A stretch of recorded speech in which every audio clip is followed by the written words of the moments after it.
Hey everyone, happy Thanksgiving week. This is a really fast recap of stoichiometry and mole stuff. I'm going to be running through pages, I think it's 7 and 10 in the packet for mole to mole stoichiometry. So first of all, reminder, stoichiometry is basically when you use a ratio to change the chemical that you have. And the ratio that I'm talking about is specifically the coefficients from your reaction. Now, a lot of people ask me, they say, hey, so mass is supposed to be conserved during a reaction, but for whatever reason, the moles aren't. And let me show you why, because this confuses a lot of people. So let me draw this really fast. And my apologies, this is going to be very unedited. So here's my reaction with water. I have H2 and O2. And if I draw this out, right, I have one H2 here, and then I have another H2, right? So far when you're talking about mass, there are 4 hydrogens in this molar mass, right? My total mass is these 4 hydrogens added together, but there's only 2 moles, because remember, the coefficient is 2. So there are 2 moles of this chemical. There's gonna be 1 mole of this chemical, so O2 right here. And so for the total mass, we have 2 O's and 4 H's. But we only have 3 moles of gas, so we have 2 moles here and 1 mole here. Remember, moles and molecules are interchangeable when you're talking about coefficients. When you make water, this is the final product here. 1, 2. You guys remember these particle diagrams? It's been a while. Here you go. Water has this weird, like, Mickey Mouse bench shape. But look, there's only 2 moles of water. So you have 3 moles of reactant and only 2 moles of product. But when you look at the mass, right, if you're counting atoms here, you still have 4 hydrogens and 2 oxygens on both sides. So even though the moles change, you have 3 moles of chemical here and 2 moles of chemical here, you still have the same chemicals. You just rearrange them. So the mass doesn't change because you have 4 hydrogens and 2 oxygens on both sides, but the amount of moles changes. So that answers the question as to why the mole numbers don't always equal. Because sometimes they do, but a lot of times they don't. So let's move on to like how we do mole stuff, okay? So let's say I react 0 moles of CaCl2. This is a classic what we call dissociation equation, which is basically you take calcium chloride and you dissociate it in water. Again, you only have 1 mole of this, 1 mole of this, and 2 moles of this. So the moles here do change. Okay. So if I react 0.4 moles of CaCl2, I'm going to open that simulation thing to show you what I'm talking about. So when I put calcium chloride into the water, what happens is it breaks like this. So if I put 3 of them in, you should expect 6 moles of chloride and 3 moles of calcium. Because I started with 3 moles of calcium chloride, and then I put it into the water, I have 3 moles of calcium and 6 moles of chloride ions. And you can see that when you count it. So coming back to here, the ratio should be the same. It should be a 1:1 to 2 ratio, regardless of what I start with. So if I react 0.4 moles of calcium chloride, we can just assume here that I'm reacting 0.4, that I'm starting with 0.4, sorry, because I'm reacting it completely, right? But because there is a 1 out front, really what I'm doing is multiplying 1 by this number. So, my bad. When we ratio this, right, when you just look at the ratio, it should be 0.4 to 0.4 to 0.8. When we look at the BCA stuff with the addition, we want to get 0.8 coming out and 0.4 coming out. So what we're going to do is for my change, minus the 0.4 here, right? I don't start with any product because they're products. So like this is nothing. I'm going to add, because it's a product, I'm going to add the 0.4. Over here, I need to add 2 times 0.4. And that's kind of where BCA tables, like, that. This is why they're useful. Because when you're adding moles, you use the coefficients in your ratio. So now I have 0 here, 0.4, and 0.8. So that's how BCA tables work. You can do it in your head a lot, but when the numbers get really, really bad, like these tables really help. The other way to do it is dimensional analysis style. So let's say you start with the 0.4 moles of CaCl2, right? And then you set up your fraction. And I always like to put the fraction in a box, specifically the ratio part.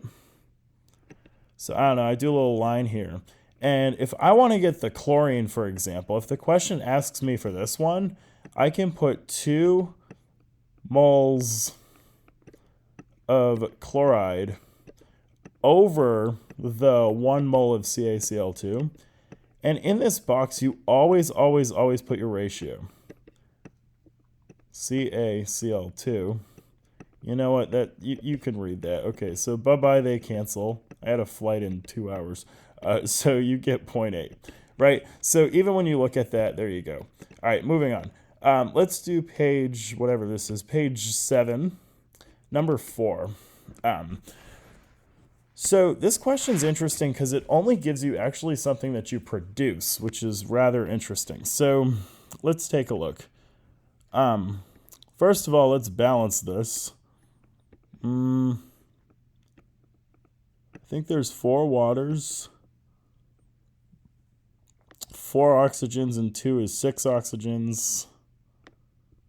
So I'm going to probably need a 2 here and a 2 here to get 8 and 8 oxygens. 2 C's is good. And now for N2, it's 2 plus 4, 6, 3 here. Okay, here's your ratio. Kind of nasty, but that's okay. I'm producing this amount of N2. And I want how many moles of each reactant react. So this is going to be interesting. I don't start with any product. It also doesn't give me any information about how much reactants I start with, so I'm just going to pull a little star here. I don't, like as a placeholder, I don't really care. I produce 0.009 moles of N2. So after, I should get 0.009, right? Now, technically, all you need to do is ratio this. I'm starting with a 3. So down here, I'm going to do the dimensional analysis as I'm doing this. Right? So I'm starting, and if I want the moles of each product, what I do is set up the box. And I'm going to do it again, one for both. So I'm going to do one here. And then I'm going to do another one over here. Right? So if I want to go to C2H8N2, for example, right? The ratio that I'm going to use to get here to here, I'm starting with the 3 and I'm going to the 1.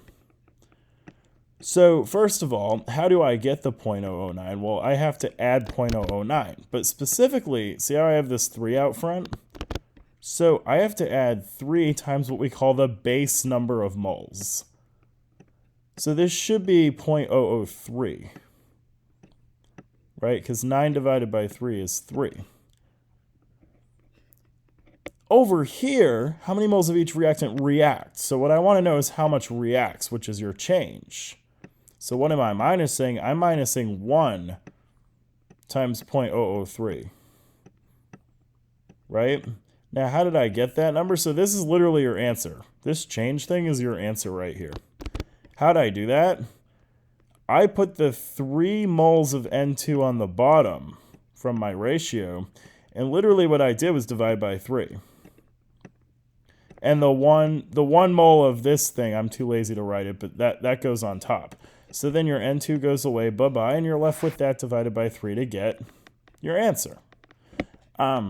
Over here, this should be minus 2 times 0.003.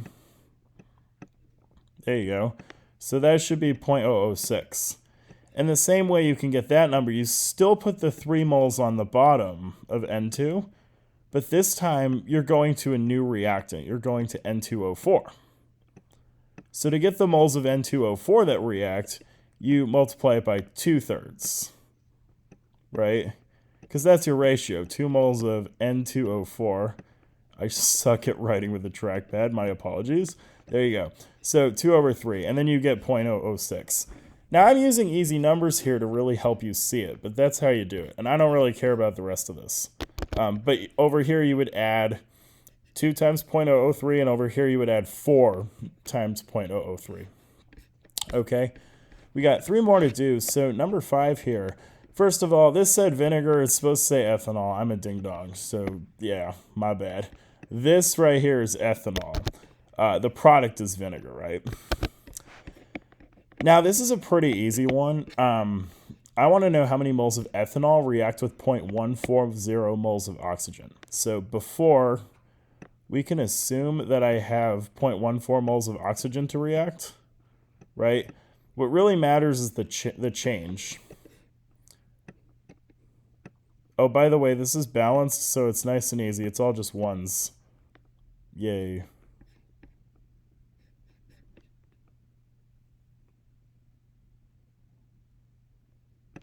There you go. So how many moles of ethanol react? It should just be the same number, because if everything's 1, it's just 1/1. So your answer is literally just 0.140. Yay. I don't care what I start with, I have excess. Over here I have 0 and 0. And I'm just going to add the 0.14 on both sides. Both of these. 140. And you still get everything fine. So this is 0. I don't care what this is. It's just excess. So how do you solve this problem? Using dimensional analysis, you start with the 0.14 moles of oxygen, and then you literally just multiply it by 1 because the ratio is 1:1. So you do this.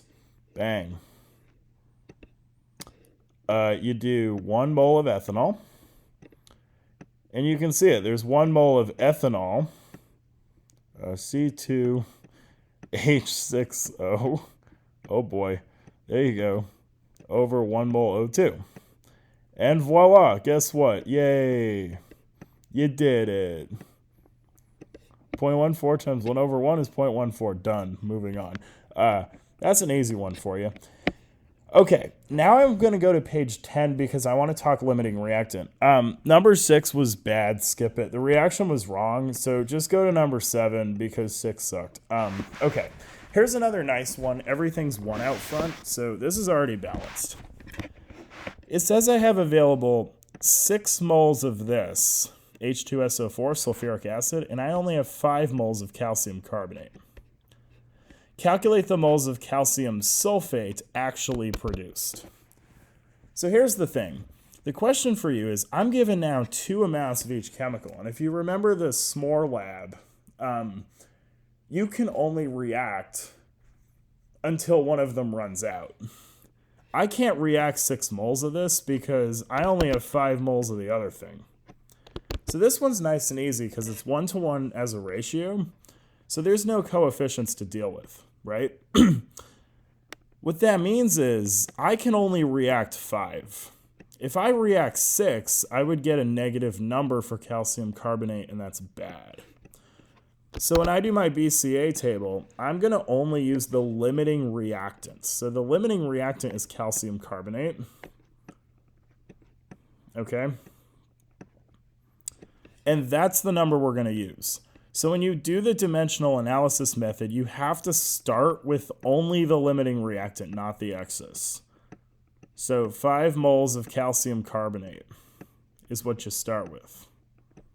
Okay? You react the 5 moles with both. And so you don't have any calcium carbonate remaining, but you have 1 mole of the sulfuric acid remaining.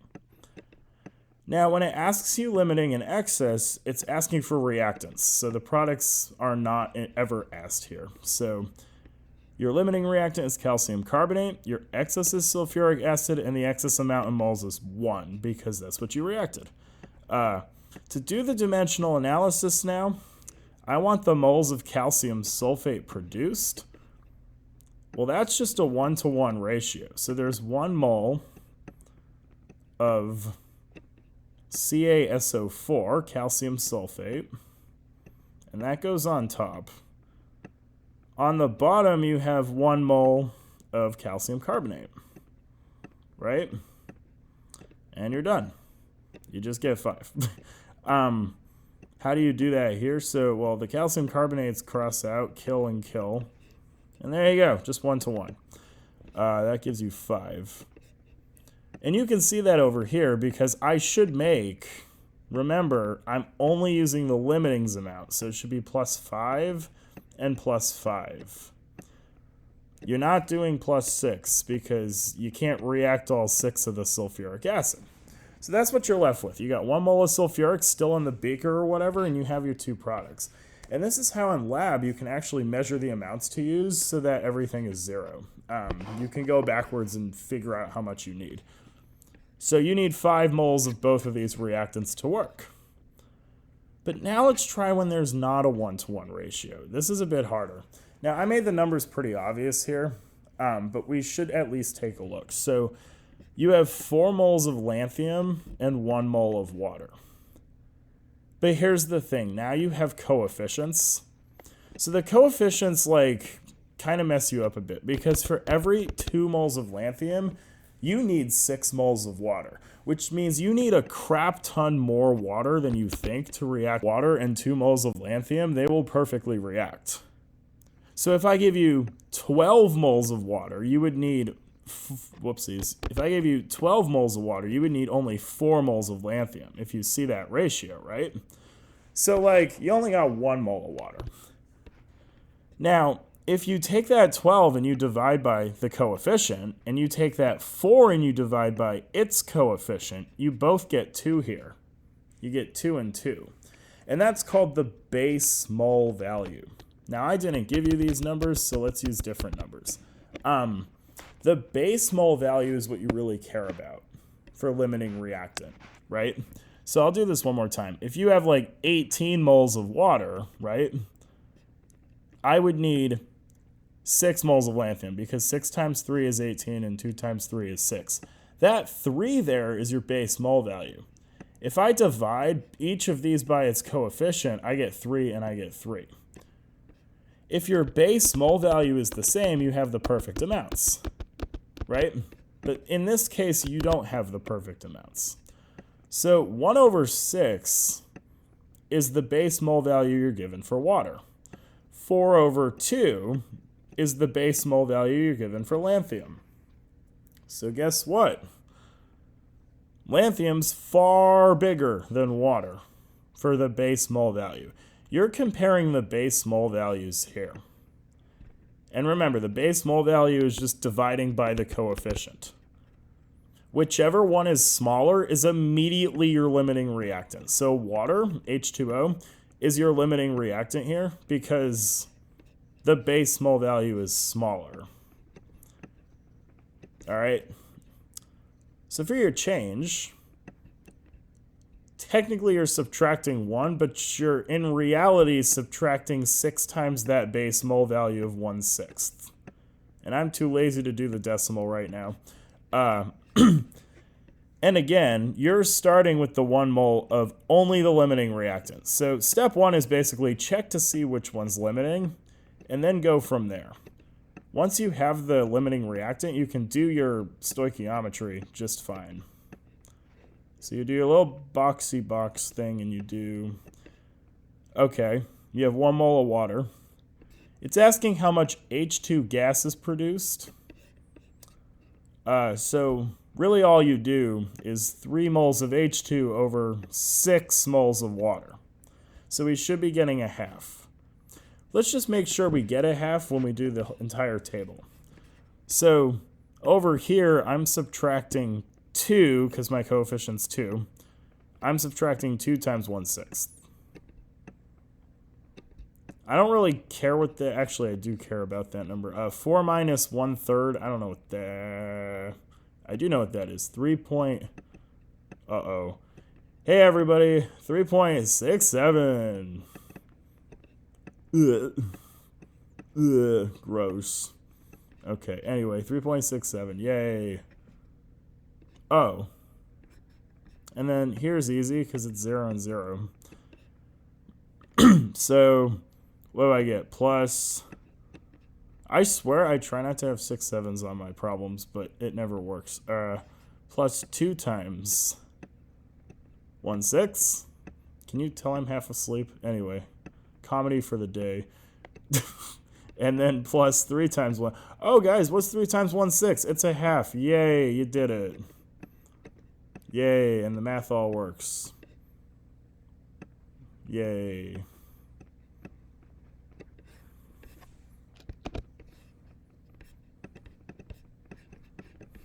Yay. Okay, happy Thanksgiving. Bye. Get out of here.